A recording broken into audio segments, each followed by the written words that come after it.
هنا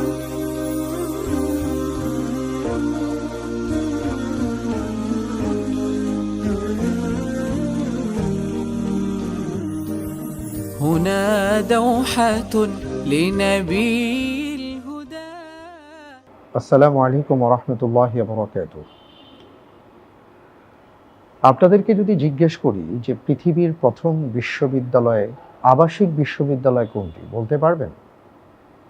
অনেকেই চিন্তা করবেন, অনেকে অনেক দেশ খুঁজতে থাকবেন, তাই নয় কি? আমি বলছি, এর উত্তর হলো পৃথিবীর প্রথম আবাসিক বিশ্ববিদ্যালয় হচ্ছে রাসূল সাল্লাল্লাহু আলাইহি ওয়াসাল্লামের মসজিদে নববীর ঠিক উল্টো পাশের ছোট্ট একটি জায়গা, যেই জায়গায় সাহাবায়ে কেরাম আজমাইন খেয়ে না খেয়ে পড়ে থাকতেন এবং যাদেরকে বলা হতো আসহাবুস সুফফা।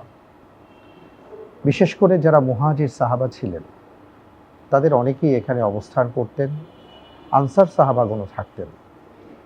ইতিহাস বলে ছাত্রের সংখ্যা 70 থেকে কখনো 300 হয়ে গিয়েছিল এবং তাদের কাজই ছিল রাসূল সাল্লাল্লাহু আলাইহি ওয়াসাল্লামের কাছ থেকে হাদিস এবং কোরআন শিক্ষা লাভ করে যারা অনুপস্থিত আছেন তাদের মাঝে ছড়িয়ে দেওয়া। তারা যদি এই কাজটি না করতেন তাহলে হয়তোবা অনেক হাদিস আমাদের কাছ থেকে হারিয়ে যেত, হয়তোবা অনেক কিছু আমরা জানতে পারতাম না, কারণ রাসূল সাল্লাল্লাহু আলাইহি ওয়াসাল্লামের জীবন তাদের সামনে আয়নার মতো ছিল। তারা সবসময় অপেক্ষায় থাকতেন কখন আল্লাহর নবী আসবেন, কখন তিনি কোনো কথা বলবেন, অথবা কখন তিনি কি করবেন তার সব কিছু তারা বর্ণনা করতেন। তারাই হলেন আসহাবুস সুফফা। কিন্তু এই আবাসিক বিশ্ববিদ্যালয়ে তারা যখন পড়াশোনা করেছেন, জ্ঞান অর্জন করেছেন, তাদের খাবার কি ছিল, তারা কিভাবে থাকতেন? না, তারা খুব আরাম আয়েশে জীবনযাপন করেননি, এমনকি তারা 3 বেলাও পেট পুরে খাননি। হযরত আবু হুরায়রা রাদিয়াল্লাহু তাআলা আনহুর একটি ঘটনার কথা মনে পড়ে যায়। তিনি ছিলেন আসহাবুস সুফফার অন্যতম একজন। একবার হযরত আবু হুরায়রা রাদিয়াল্লাহু তাআলা আনহু তিনি ছিলেন প্রচণ্ড ক্ষুধার্ত।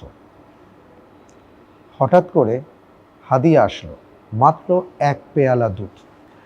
আবু হুরায়রা রাদিয়াল্লাহু তাআলা আনহু, ওনার নিয়ম ছিল আসহাবুস সুফফায় কোনো হাদিয়া এলে প্রথমে রাসূল সাল্লাল্লাহু আলাইহি সাল্লামকে জানিয়ে দিতেন।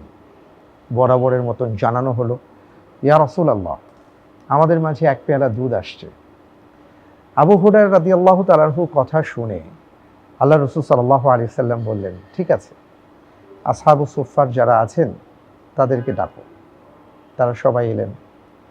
হযরত আবু হুরায়রাকে বললেন, তুমি এবার সবাইকে দুধ পান করাও। আবু হুরায়রা রাদিয়াল্লাহু তাআলা আনহু চিন্তা করে পেলেন না যে সর্বনাশ, 1 পেয়ালা দুধ, এই 1 পেয়ালা দুধ তো আমারই হবে না, এতজন মানুষের কিভাবে হবে? নবীজি সাল্লাল্লাহু আলাইহি সাল্লাম বললেন, আবু হুরায়রা, তুমি তাদেরকে বলো বিসমিল্লাহ বলে পান করতে। তারা বিসমিল্লাহ বলে পান শুরু করলেন। এক এক করে সুফফার সকল সাথীবৃন্দ তারা দুধ পান করলেন। আল্লাহ রাসূল সাল্লাল্লাহু আলাইহি সাল্লাম বললেন, আবু হুরায়রা, এবার তুমি পান করো। তিনি পান করলেন। আল্লাহর নবী বললেন, আরও পান করো। তিনি আবারও পান করলেন। নবীজি বললেন, আবারও পান করো। তিনি বললেন, আল্লাহর কসম করে বলছি ইয়া রাসূলুল্লাহ, আমার পেটে আর একটু জায়গা নেই, আমি আর পারছি না। রাসূল সাল্লাল্লাহু আলাইহি সাল্লাম এবার তিনি নিজে পান করলেন। সুবহানাল্লাহ। এটা ছিল একটা রাসূল সাল্লাল্লাহু আলাইহি সাল্লামের অসাধারণ মুজিজা এবং এর মাধ্যমে বিশাল একটা শিক্ষা ছিল। জ্ঞান অর্জন কখনো আরাম আয়েশে হয় না, জ্ঞান অর্জনের জন্য কষ্ট করতে হয়। তাদের এই জ্ঞান অর্জনের ফলে আজকে আমরা পর্যন্ত পেয়েছি এবং সেই সাথে তারা তাদের জীবনটাকে কিভাবে রাসূল সাল্লাল্লাহু আলাইহি ওয়াসাল্লামের জন্য, দ্বীনের জন্য, কোরআনের জন্য উৎসর্গ করেছিলেন তারও একটা অনন্য নজির আমরা দেখতে পেলাম। তাই এই ঘটনা থেকে আসুন একটা শিক্ষা লাভ করি। সেই শিক্ষাটা হলো, আমরাও আমাদের জীবনে যেই কোনো ক্ষেত্রে রাসূল সাল্লাল্লাহু আলাইহি ওয়াসাল্লামের আদর্শ বিচ্যুত হব না।